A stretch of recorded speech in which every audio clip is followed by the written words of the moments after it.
जय हिंद ladies and gentleman, crack SSB master class a product of आफ्पा के करंट न्यूज स्कैन में मैं आमिर आपका वेलकम करता हूँ। Okay, so without any further due let's start with the first question. हमारा पहला क्वेश्चन है, which organisation has signed letter of intent with Atal innovation mission to promote innovation in India. इस question में हमें एक ऑर्गेनाइजेशन का नाम बताना है जिसने लेटर ऑफ इंटेंट साइन किया है अटल इनोवेशन मिशन के साथ।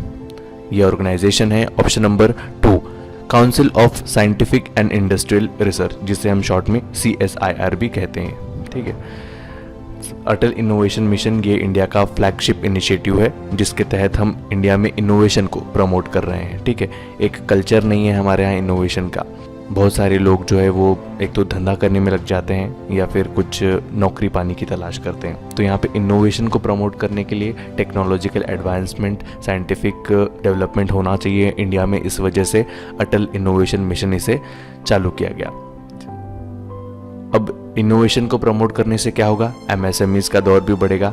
MSME डायरेक्टली यहाँ पे एम्प्लॉयमेंट को इम्प्रूव करने में हेल्प करेगी, और अगर एम्प्लॉयमेंट देश में जनरेट होता है तो ऑब्वियसली इसका जो इम्पैक्ट रहेगा हमारे देश की इकोनॉमी को इंक्रीज करने में होगा। ठीक है, तो council of scientific and industrial research को एस्टेब्लिश किया गया था सितंबर 1942 में। ये इंडिया की largest research and development organisation है। इसके 39 लेबोरेटरी और रिसर्च सेंटर्स है। ओके, नेक्स्ट क्वेश्चन है, healthy and energy efficient buildings is the initiative of EESL along with which organisation.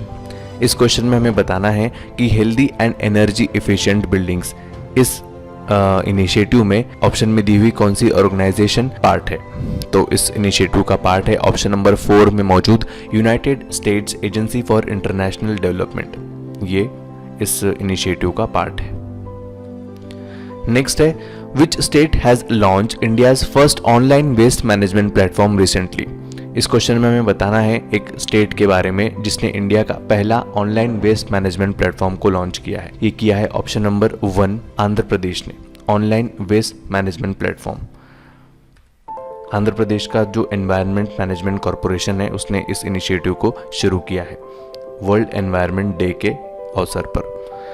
जो भी एग्जिस्टिंग इनसफिशिएंसीज थी वेस्ट मैनेजमेंट को लेके, उन्हें रिजॉल्व करने के लिए इस इनिशिएटिव को लिया गया है। आंध्र प्रदेश के CM हैं जगन मोहन रेड्डी। ठीक है, नेक्स्ट है, ISRO has signed memorandum of understanding with which institute for cooperation in space situational awareness and astrophysics. इस क्वेश्चन में हमें एक इंस्टीट्यूट का नाम बताना है जिसने इसरो के साथ मेमोरेंडम ऑफ अंडरस्टैंडिंग साइन किया है। किसमें किया है, space situational awareness and astrophysics में कोऑपरेशन के लिए। तो ये इंस्टीट्यूट है option number 1 ARIES, Aryabhatta research institute of observational sciences. ये उत्तराखंड में बेस्ड एक इंस्टीट्यूट है। स्पेस सिचुएशनल अवेयरनेस मतलब जो भी स्पेस में मूवमेंट्स हो रही हैं, एक्टिविटीज़ हो रही हैं, उसकी टाइमली और एक्यूरेट इंफॉर्मेशन प्रोवाइड करना, उसको कहते हैं स्पेस सिचुएशनल अवेयरनेस। ठीक है, तो इससे रिलेटेड जो भी इंफॉर्मेशन रहेगी, इससे रिलेटेड कोऑपरेशन के लिए एरियस इस इंस्टीट्यूट के साथ में इसरो ने कोलैबोरेशन किया है, मेमोरेंडम ऑफ अंडरस्टैंडिंग साइन किया है। नेक्स्ट है, who has been appointed as the United Nations association for development and peace goodwill ambassador to the poor. इस क्वेश्चन में हमें बताना है कि UNADP इसका गुडविल एम्बेसडर फॉर पुअर किसे चुना गया है। ये एक 13 साल की लड़की है तमिलनाडु की। इसका आंसर है ऑप्शन नंबर 1 नेत्र। नेत्र एक सैलून ओनर की बेटी है। ये जो सैलून ओनर थे, इन्होंने अपनी बेटी के एजुकेशन के लिए कुछ पैसे इकट्ठा किए थे, लेकिन कोविड-19 के चलते बहुत सारे लोग भूखमरी से मर रहे थे। तो इन्होंने इस पैसों को यूज़ करके उनकी भूख मिठाई उन्हें फीड किया। इस वजह से नेत्रा को गुडविल एम्बेसडर ऑफ पुअर का चूज किया गया। ठीक है, नेक्स्ट देखते हैं, the G7 summit 2020 which was postpone to September 2020 will be hosted by which country. G7 summit सितंबर और नवंबर 2020 के बीच में कंडक्ट किया जाएगा। हमें बताना है कि ये समिट कौन सा कंट्री होस्ट करेगा। ये समिट होस्ट करेगा United states of America. Donald Trump इसके प्रेसिडेंट है। ठीक है। रिसेंटली हमने देखा था कि G7 में कौन सी कंट्रीज़ है, तो आप मुझे कमेंट करके बताइए कि G7 कंट्रीज़ में कौन सी कंट्रीज़ इंक्लूडेड है, यूके, यूएस, इन कंट्रीज़ के अलावा। रिसेंटली यूके ने D10 नाम का एक ऑर्गेनाइजेशन, एक ग्रुप बनाने का प्रपोजल रखा है, ठीक है। इसमें इंडिया भी शामिल रहेगा। D stands for democracy. जितने भी बड़ी बड़ी डेमोक्रेसीज हैं वर्ल्ड की, उन्हें इस ग्रुप में शामिल करने की बात कही जा रही है, D10। नेक्स्ट है, name the person who heads the task force formulated by government of India to examine matters pertaining to age of motherhood and related issues. Motherhood और जो भी रिलेटेड इशूज है इसे एग्जामाइन करने के लिए गवर्नमेंट ऑफ इंडिया ने एक टास्क फोर्स फॉर्मुलेट की है। हमें बताना है एक पर्सन का नाम जो इस टास्क फोर्स को हेड कर रही हैं। तो ये है option number 4, Jaya Jaitley. Jaya Jaitley politician है और ये इस टास्क फोर्स को हेड करेंगी। नेक्स्ट है, which organization developed safe online learning in the times of COVID-19 booklet along with UNESCO to raise awareness to students and teachers about online safety।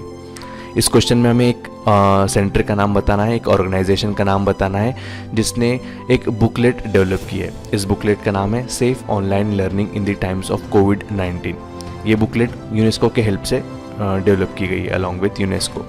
इसका main M है जो भी online learning हो रही है उससे रिगार्डिंग स्टूडेंट्स को और टीचर्स को अवेयर कराना, यानी इससे जो भी बैड इफ़ेक्ट्स हो सकते हैं, इसके जो भी साइड इफ़ेक्ट्स हो सकते हैं उससे रिगार्डिंग अवेयर कराना, और जो भी इसके एडवांटेज हो सकते हैं उनसे भी अवेयर कराना स्टूडेंट्स को और टीचर्स को। तो इस ऑर्गेनाइजेशन का नाम है option number 4, NCERT, national council of education research and training. एक बार मैं फिर से रिपीट कर देता हूँ। NCERT ने यूनेस्को के साथ मिलकर एक बुकलेट लॉन्च की है। इस बुकलेट का नाम है safe online learning in the times of COVID-19। ये बुकलेट अवेयरनेस फैलाएगा ऑनलाइन सेफ्टी, ऑनलाइन लर्निंग के टाइम पे किस तरह से सेफ रहा जाए स्टूडेंट्स को और टीचर्स को, इसकी ये अवेयरनेस फैलाएगी ये बुक, ठीक है। यूनेस्को का हेडक्वार्टर है पेरिस में और इसकी चीफ है, एग्जीक्यूटिव डायरेक्टर है एड्री ऑजोले। नेक्स्ट है, which data sharing website was blocked by government of India recently. इस क्वेश्चन में हमें बताना है एक वेबसाइट के बारे में जो कि डाटा शेयरिंग वेबसाइट है और इस वेबसाइट को रिसेंटली गवर्नमेंट ऑफ इंडिया ने ब्लॉक कर दिया है। ये वेबसाइट है ऑप्शन नंबर 3, WeTransfer। इसी की तरह से एक प्लेटफॉर्म हुआ करता था जूम प्लेटफॉर्म, इसे भी गवर्नमेंट ऑफ इंडिया ने, मिनिस्ट्री ऑफ होम अफेयर्स ने गाइडलाइन रिलीज़ करके कहा था कि ये उतना सेफ नहीं है, इसे प्रॉपरली यूज़ किया जाए जूम प्लेटफॉर्म। और अब आया है WeTransfer के बारे में। WeTransfer क्यों बैन किया जा रहा है, क्यों इस वेबसाइट को ब्लॉक किया गया है, इस बारे में अभी ज़्यादा इंफॉर्मेशन अवेलेबल नहीं है। नेक्स्ट है, what is the amount that was allocated for the जल शक्ति मिशन इन बजट 2020। इस क्वेश्चन में हमें बताना है जल शक्ति मिशन में जो भी बजट अलॉट किया गया था 2020 में वो कितने करोड़ रुपए का था। तो ये था ऑप्शन नंबर 1, 11,500 करोड़ रुपीस का टोटल बजट था। जल शक्ति मिशन का मेन एम है वाटर कंजर्वेशन करना, ठीक है। और इसी तरह से एक सिमिलर मिशन है जिसका नाम है जल जीवन मिशन। तो जल जीवन मिशन का मेन एम है जितने भी रूरल हाउस होल्ड्स हैं वहाँ पर म्यूनसिपालिटी जैसे नल होते हैं ना, जो ग्राम पंचायत वाले जो नल होते हैं वो हर घर तक पहुंचाना, ये जल जीवन मिशन का मेन एम है। और जल शक्ति मिशन का मेन एम है वाटर कंजर्वेशन करना।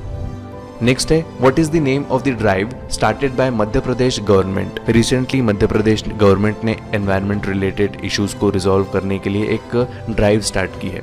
इस ड्राइव का नाम हमें बताना है। इस ड्राइव का नाम है ऑप्शन नंबर 1, थैंक मॉम। इसका मेन एम क्या है, जो भी मध्य प्रदेश स्टेट गवर्नमेंट के एम्प्लॉय है, नीम, गुआवा, मैंगो, मूनलाइट, परिजात, तुलसी, इस तरह के प्लांट्स है, इनका प्लांटेशन करेंगे और इन प्लांट्स के सामने एक प्लेट लगाई जाएगी और ये प्लेट पर उन जो भी एम्प्लॉयज़ है उनके मदर का नाम रहेगा, ठीक है। ये अच्छा इनिशिएटिव है। तो ड्राइव स्टार्ट की गई है। इसकी थीम है टाइम फॉर नेचर, ठीक है। और सिर्फ प्लांटेशन करना ही ये ईच एम्प्लॉय का काम नहीं है, इस एम्प्लॉय की ये भी ड्यूटी है कि इन प्लांट्स की वो केयर ले, ठीक है। मध्य प्रदेश की कैपिटल है भोपाल और यहाँ के गवर्नर है लालजी टंडन, चीफ मिनिस्टर है शिवराज सिंह चौहान। नेक्स्ट है, which of the following state has launched मेघ संदेश app and Varun Mitra portal. One Mitra portal और मेघ संदेश ऐप ये किस स्टेट ने लॉन्च किया है, हमें ये बताना है। तो ये लॉन्च किया है ऑप्शन नंबर 1 कर्नाटका ने।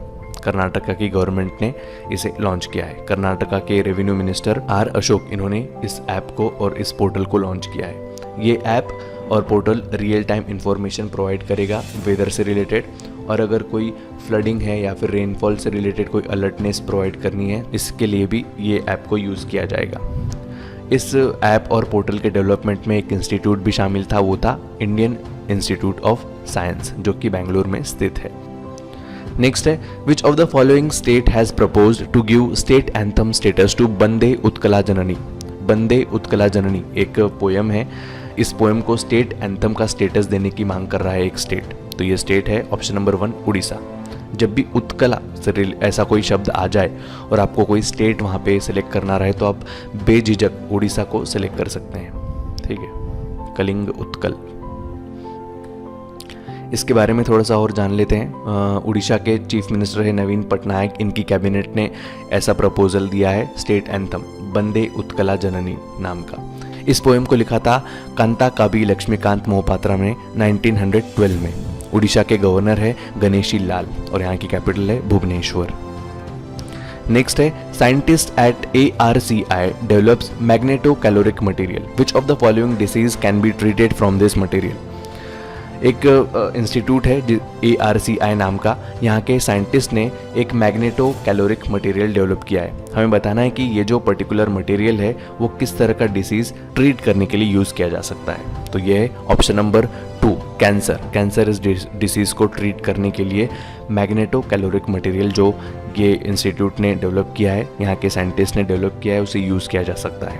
ARCI stands for international advance research centre for powder metallurgy and new materials. इसका हेडक्वार्टर है हैदराबाद में और अनिल काकोडकर इसके चेयरपर्सन है।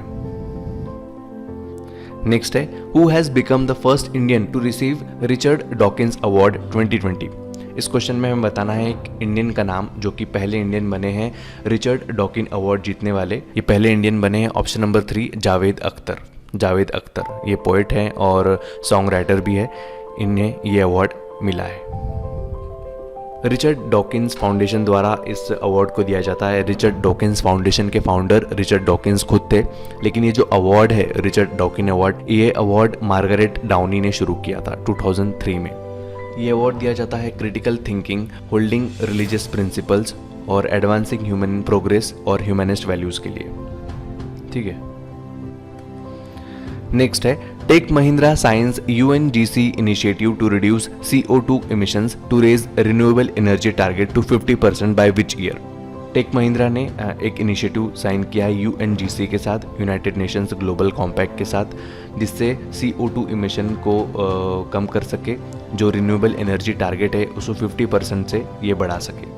हमें बताना है कि ये जो भी इनिशिएटिव लिया गया है इसको कौन से ईयर तक कंप्लीट करने के लिए, कौन से ईयर तक के टारगेट फुलफिल करने के लिए टेक महिंद्रा ने इस इनिशिएटिव को साइन किया है। तो ये है ऑप्शन नंबर 4 2025 तक। टेक महिंद्रा के MD और चीफ एग्जीक्यूटिव ऑफिसर है चंद्र प्रकाश गुरनानी और टेक महिंद्रा का हेडक्वार्टर है पुणे में। UNGC जैसा कि मैंने पहले बताया इसका फुल फॉर्म है यूनाइटेड नेशंस ग्लोबल कॉम्पैक्ट। इसका हेडक्वार्टर है न्यूयॉर्क में और इसके एग्जीक्यूटिव डायरेक्टर है लीजे किंगो।